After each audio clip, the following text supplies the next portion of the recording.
দক্ষিণ ভারতের অর্থনীতি। দক্ষিণ ভারতের রাজশক্তিগুলি বহু মন্দির তৈরি করেছিল, সেগুলি পুজোর জন্য ব্যবহৃত হতো না। তাঞ্জোর এবং গঙ্গাই কোন্ড চোলপুরমে চোল শাসক এবং রাজারাজ এবং রাজেন্দ্রর সময় দুটি অসাধারণ মন্দির তৈরি হয়।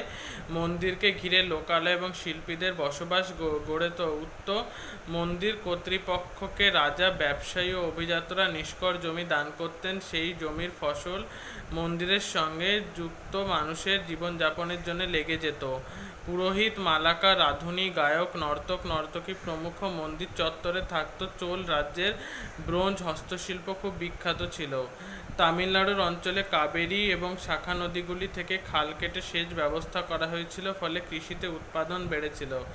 চোল রাজ্যের প্রধান ছিলেন রাজা, তাকে মন্ত্রীদের একটা পরিষদ সহায়তা করত।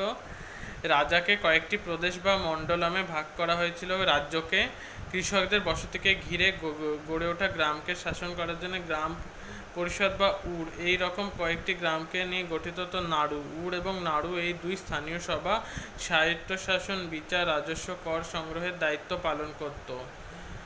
ব্যবসায়ীদের স্বার্থ এবং বিভিন্ন সমস্যার মোকাবেলার জন্য নগরম নামে আরেকটি পরিষদ তৈরি হয়। দক্ষিণ ভারতে অবশ্য নবম থেকে একাদশ শতকের মধ্যে বাণিজ্যের উন্নতি লক্ষ্য করা যায়। বিভিন্ন লেখ থেকে জানা যায় যে চেট্টি বা বণিকরা পণ্য সাজিয়ে যাতায়াত করতেন। বিভিন্ন বণিক সংগঠন বা সমবায়ের কথাও জানা যায়।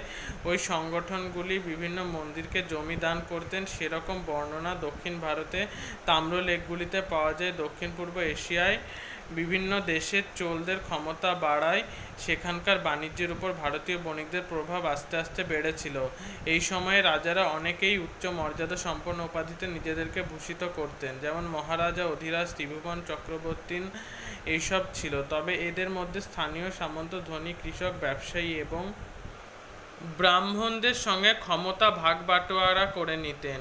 কৃষক, পশুপালনকে এবং কারিগর উৎপাদনের থেকে রাজারা ভাগ নিতেন। ভূমি রাজস্ব ব্যবসায়ীদের কাছ থেকে কর সংগ্রহ করা হতো। লুটপাট, যুদ্ধের সময় বিজয়ী শক্তিরা পরাস্ত হলে, বিজয়ী শক্তির উত্থান এবং সৈন্যরা পরাজিত হলে লুটপাট চলত।